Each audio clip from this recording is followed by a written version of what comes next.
Good evening and welcome to another installment of the New York Minute Sports Show. The Yankees miss out on another free agent.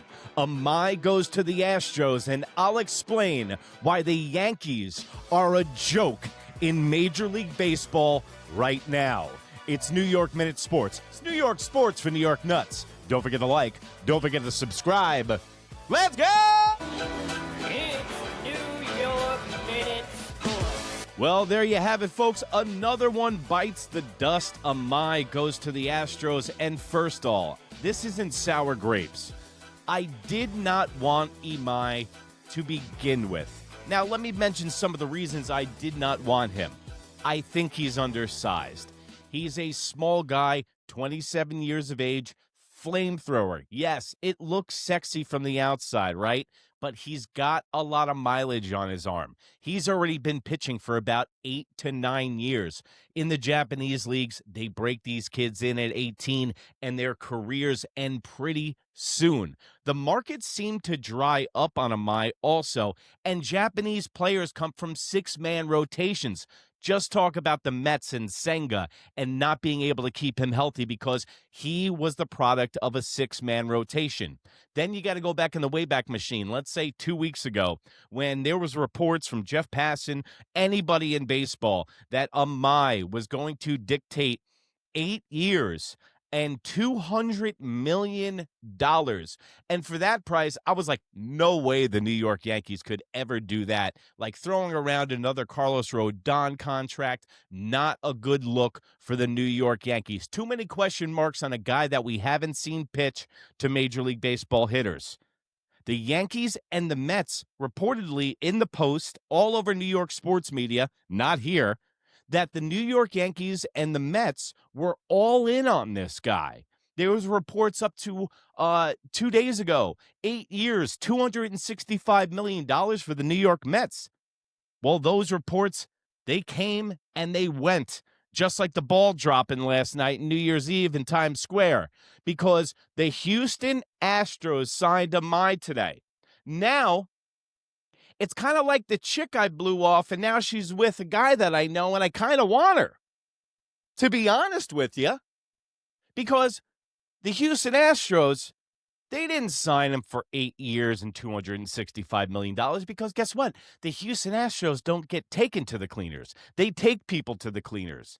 Guess what they gave IMAI? They gave him 3 years and $54 million. For that price, the Yankees should have been all over this guy. The Yankees should have been knocking down this guy's door if all it took was to get a 27-year-old guy that throws 100 to get him in the door for 3 years at $58 million with incentives. And listen, when the Houston Astros are a team that never spend money in free agency, they grow it up from their farm system, they let guys go, they plug and play, and they win 85 games every single year, probably better than that, and they've eaten the Yankees' lunch for the last decade. So now when the Houston Astros get him, I start scratching my head. This guy's probably the goods. Because the Houston Astros, who sit on their hands all the time, and guess what? Now I can add the New York Yankees to that equation because they've done squat. For the price of IMAI, this was a no-brainer. You would have had to pay him less than Marcus Stroman. You just got finished paying Marcus Stroman $18.5 million to be the sixth starter on this team and to walk away. Do you remember back in spring training last year with Marcus Stroman going, I'm a starting pitcher, and then Garrett Cole went down and we needed that guy and Cookie Carrasco? Marcus Stroman made more money than the highest paid NHL player in the whole league. So you're telling me a 27-year-old Japanese pitcher who's going to bring revenue in from the Japanese market, throws 100 miles an hour, and is a winning pitcher in the NPB League, the Japanese leagues across the sea? What is going on with the New York Yankees? And that's why this franchise is a joke. The old Yankees I know would take a flyer on this guy. Why not? You're the New York Yankees. You print money. You're Disneyland, Hal Steinbrenner. You're worth $8.5 billion with a B, bro. What's going on? You can add a sixth starter for that amount of money. I don't care who we have in the farm system. Brian Cashman, I don't trust the offensive players that you put out on the diamond on this team. The pitchers, guess what? Jury's still out because Clark Schmidt gets hurt all the time. Will Warren looks mediocre at best. And Cam Schlittler, let's see him do it again. You're also the same guy that gave Carlos Rodon $36 million a year on a down year. You overpaid for Carlos Rodon. You overpaid for Marcus Stroman. And now you can't overpay for a Japanese player his contract will pay for itself with the media rights to Japan.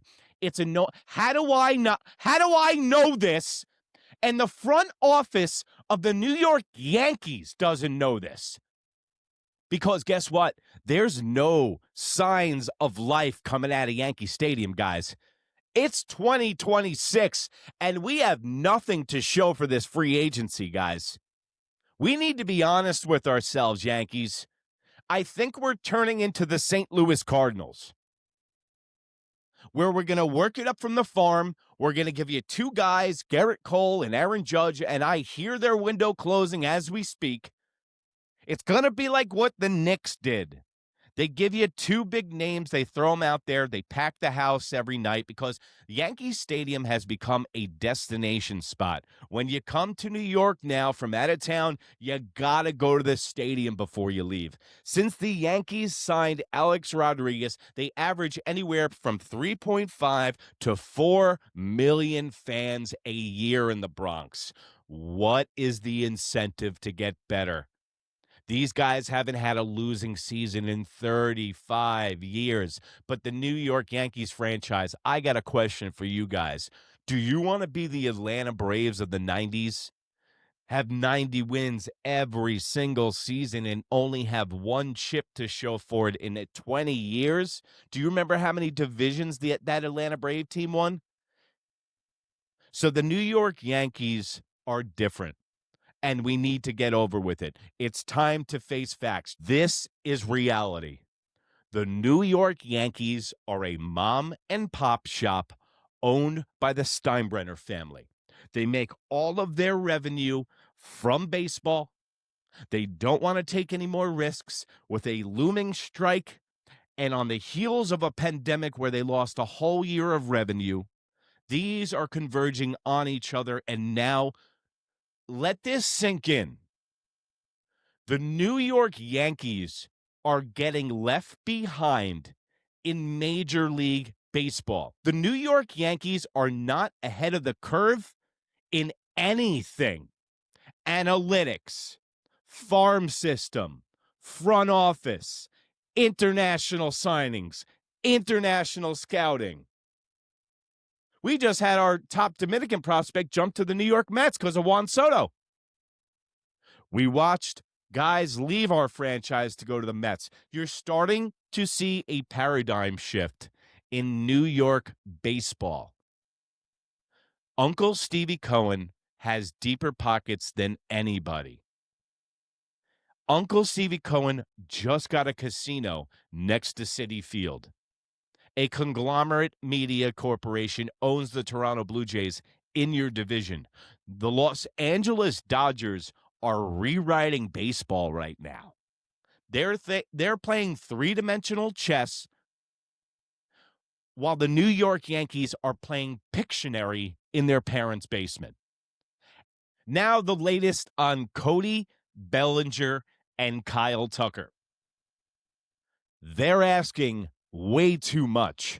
That's another reason that the market is so stalled this offseason. Is that Cody Bellinger figured out, he put down his peace pipe for a second, and he figured out the fact that he's the bell at the ball, and in fact, he might be even more wanted than Kyle Tucker, the most sought-off free agent in Major League Baseball. Now, hear me out. Reports are that at first, the 8 years, $400 million was a lie. And in fact, Scott Boras went after the news reporter that was reporting that story. But then it started to pop up again, and Jeff Passan reported on it, and then another reporter reported on it. So now apparently there is a freeze in the free agency year because Cody Bellinger is asking for the moon. And what the New York Yankees usually do is the way they handle these contracts is they go, hey, listen, Cody, you know what we have here. Go out and get all of your offers, come back to us, and just let us be the last team to give you an offer. That's the way that the Yankees handle things now. But I'll tell you this, if Kyle Tucker's 8 years, $400 million, 10 years, $500 million, Cody Bellinger is 8 years, $400 million, you go bye-bye now. I think maybe the best move that the New York Yankees can do is one that they can't even do. It's if Cody Bellinger and Kyle Tucker land somewhere in the National League or somewhere out of the AL East. We call it the old addition by subtraction because I don't want Kyle Tucker in left field for the Toronto Blue Jays. I don't want to see that. That's another one of those situations where he works better for the Toronto Blue Jays than he would work for the New York Yankees. He's a pesky hitter. He's got Houston Astros teammates. Also, the cheating scandal really hinders the New York Yankees front office that they still have an axe to grind with the Astros, which is understandable, but I got to say, bury the axe. I want a fucking chip right now. So Cody Bellinger, Kyle Tucker, asking for way too much, and this is the problem. You have a thin free agency, a looming strike, and that's what it's come down to. It's more than just a Japanese player, guys. Do you get it?